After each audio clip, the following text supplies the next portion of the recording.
예, 부총리님 고생 많으시고요. 우리 장시간 국무위원님들 고생 많으십니다. 정책적인 이 대화니까 서로들 허심탄회하게 이렇게 좀 답변해 주셨으면 고맙겠습니다. 수출 관련해서 산업통상자원부 장관님, 예. 지금 이제 8월 6일로 제가 이제 확인시켜 드렸죠. 우리 총리님께서 무역 수지 막 이렇게 자랑하셨어요.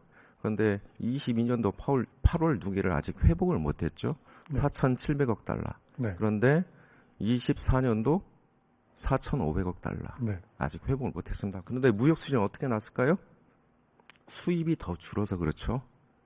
에너지 가격이 많이 떨어져 있습니다. 네, 그렇죠.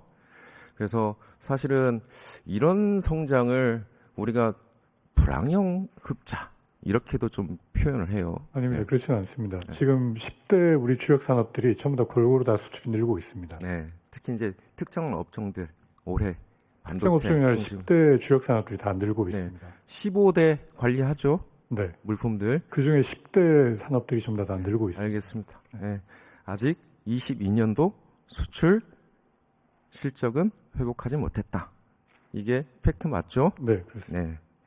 자, 고용 문제 제가 그때 언급했습니다. 부총리님, 제가 이게 7월달 그 청년 고용 지표를 보니까요, 몇 안 되더라고요. 97년 이후에 IMF 때가 한 60만 명 청년 그 일자리 증감이 마이너스 한 60만 명 정도 되고요. 그 뒤로 계산 보니까 몇 안 돼요. 심지어 금융위기 때도 현재 같지는 않더라고요. 특히나 청년 인구가 줄어드는 상황에서 마이너스 14만 9천 명, 한 마이너스 15만 명 정도는 되게 중대한 그 통계 수치로 제가 좀 인식이 되거든요. 어떻게 생각했어요? 그래서 의원님 말씀대로 그 청년 부분은 인구 감소 효과가 있기 때문에 네. IMF 때랑 비교를 그냥 표면적으로 하시지는 않았을 거고, 그러니까 그 인구 증감 효과를 빼면은 이제 고용률을 보는 게 적절하다고 생각하고 있습니다.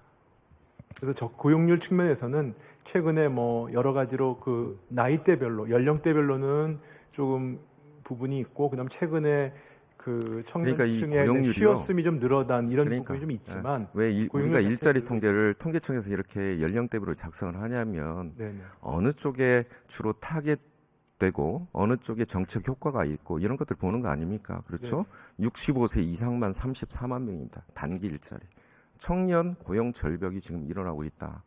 그리고 청년 실업률도 한번 자세히 봐야 돼요. 왜냐하면 체감 실업률은 매우 다를 겁니다. 네, 그렇지만 고용률은 괜찮습니다. 20대 후반 같은 경우는. 네, 알겠습니다. 그러니까 괜찮다고 지금 얘기하시는 아니요, 거죠? 저는 고용률은 괜찮은데 네. 또 내용적으로 들어가 보면 네. 청년의 최강 고용의 어려움은 지속되고 있기 때문에 네. 정부가 최근에 그런 상황을 위해서 네. 여러 가지 청년 올케어 센터라든지 또 이분들이 갖다 네. 그 경제활동 인구로 나오기 위한 여러 대책들을 하고 있다는 말씀입니다. 네. 양면이 있다는 말씀입니다. 알겠습니다. 네, 알겠습니다. 지금 대입 현재 건수 제가 이제 보는데요. 금융위원장님, 네, 지금 소상공인 지원 대책이 25조 원 중에 혹시 재정 투입을 신규로 넣는 거 있습니까? 이번 예산에 좀 들어가 있습니다. 네. 아니, 예산안 말고 이번에 25조 원 발표했잖아요. 그러니까 25조 원은 이 채무 조정하는 금액이라든지 이런 기준을 합산을 한 거고, 그걸 백업하기 위해서 예산 지원은 또 들어가 있습니다. 그러니까 추가 재정 투입이 얼마 정도 돼요, 그러면? 25조 원 중에? 25조 기준으로 제가 정확하게 숫자는 모르겠습니다. 제가 보기로는요, 25원 중에 추가 재정 투입이 얼마 안 돼요. 예? 그리고 확인도 잘 안 돼요. 자, 어떻게 확인이 되냐? 보증 배수 올리고요. 지역 신용보증재단. 그렇죠? 운용 배수 늘리면 돼요. 그러니까 추가적으로 범위 넓히면 됩니다. 예? 그러니까 정책금융 쪽에서 보면 지역신용보증재단 같은 경우는 지금 운용 배수를 계속 늘리고 있어요. 적정 운용 배수가 5배수인데 지금 7배수, 8배수, 지역 같은 경우는 10배수 이렇게 늘리고 있어요. 나중에 이거 어떻게 하죠? 재정 투입을 통해서 이 지역신용보증재단이나 신보, 기보 이런 위기들을 다시 대처하기 위해서는 출연금을 줘야죠. 그게 옳은 방향 아니겠습니까? 적정하게 운영 배수 만들어 줘야죠. 그렇죠? 당연히 지금 저 보증 배수 대위 변제는 지금 이해하고 있어요, 여기? 예. 예. 지금 저렇게 늘어나고 있는 거 알고 있습니까? 예, 대위 변제 건수? 저 부분은 건수 코로나 때 굉장히 대출이 많이 늘어났던 부분들이 그러니까. 지금 고금리가 지연된 대위 변제가 4조 5천억 정도 이렇게 되면 어떻게 됩니까? 그리고 운용량은 그 이상으로 해야 되면 어떻게 합니까? 보증 배수 올리는 수밖에 없습니다. 보증 그렇죠? 배수는 상황에 따라 적절하게 관리를 해 나갑니다. 아니, 그러니까 예. 보증 배수 올리는 방법밖에 없습니다. 그러면 적정하게 재정 투입을 통해서 안정적으로 운영하도록 나중에는 해줘야 됩니다. 아까 그다음에 의원님 아까 재정 말씀을 주셨는데요. 25조 중에서 제가 다른 부분 모르겠습니다만 새 출발 기금 같은 경우에도 내년 예산에 한 3천억 정도 아니, 기여합니다. 이번에 25조는 발표하는 걸 말씀드린 거 아닙니까?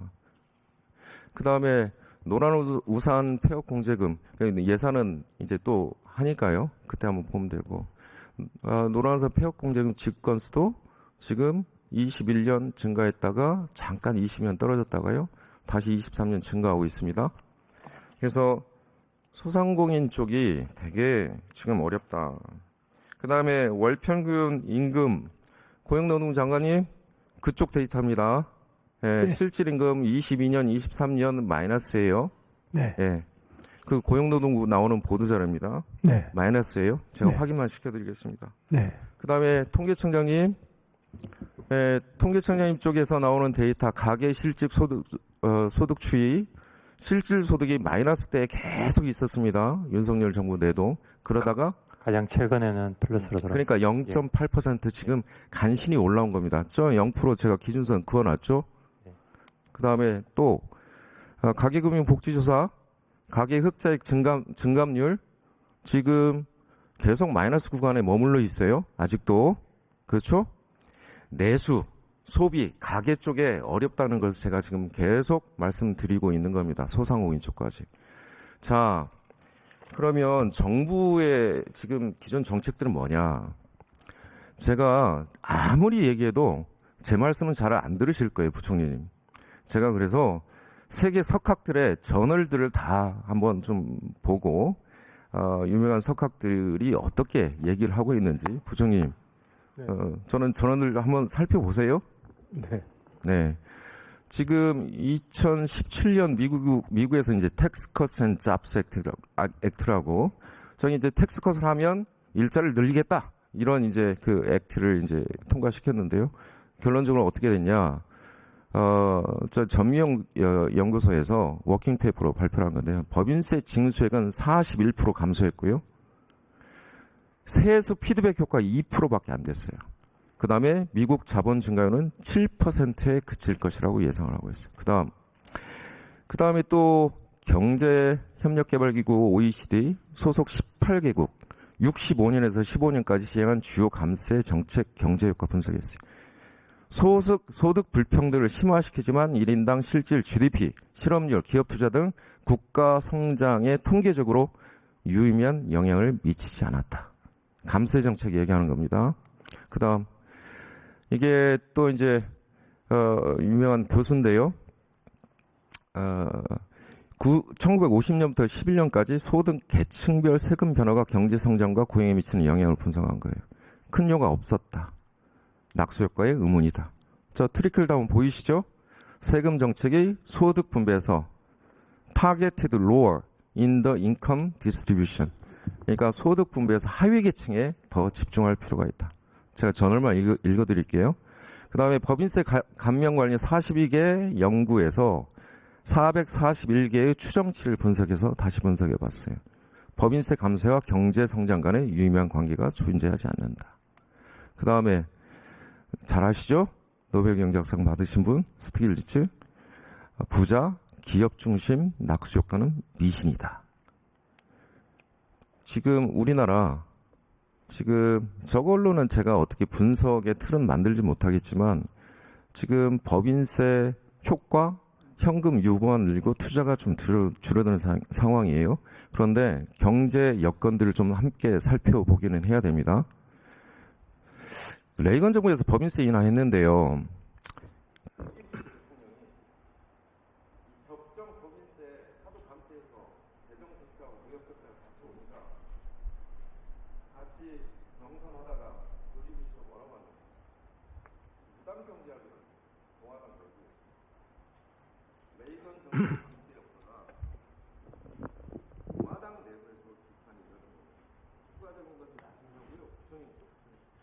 네, 간단하게 말씀드리겠습니다. 윤석열 정부에서 하고 있는 조사 정책이 낙수 효과를 기대하는 것이 아닙니다. 말씀하신 대로 저희가 하는 거는 모두 부정감세라고 우리 의원님 말씀을 하시는데 두 가지가 제 얘기 들어보십시오. 제 얘기 들어보십시오. 감세는 저희가 하는 것 중에 조사 정책 중에 하나는 기업이 투자를 하거나 고용을 많이 하거나 R&D를 할 때 지원하는 것도 감세라고 하시지 않습니까? 그렇잖아요. 그런 경우는 저건 막연하게 그건 낙수 효과를 기대하는 것이 아니고 그건 어떤 기업이나 그다음에 경제 주체가 어떤 활동을 했을 때 인센티브를 주는 것입니다. 그래서 거기서 우리가 기대하는 건 낙수 효과를 기대하는 게 아닙니다. 두 번째, 그거 말고 만약에 투자를 하게 되면 투자를 하면 인센티브를 주니까 투자라는 행위를 기대하는 것이고요. 제 얘기 들어보시죠. 그러니까 그것도 전부 임시투자 세액공제라든지 R&D 세액공제라든지 저희가 아는 세제 인센티브도 모두 대기업한테 많이 가니까 부자감세라고 비판을 하십니다. 그래서 제가 드리는 말씀입니다. 네네. 네. 네, 그렇게 하시죠. 네.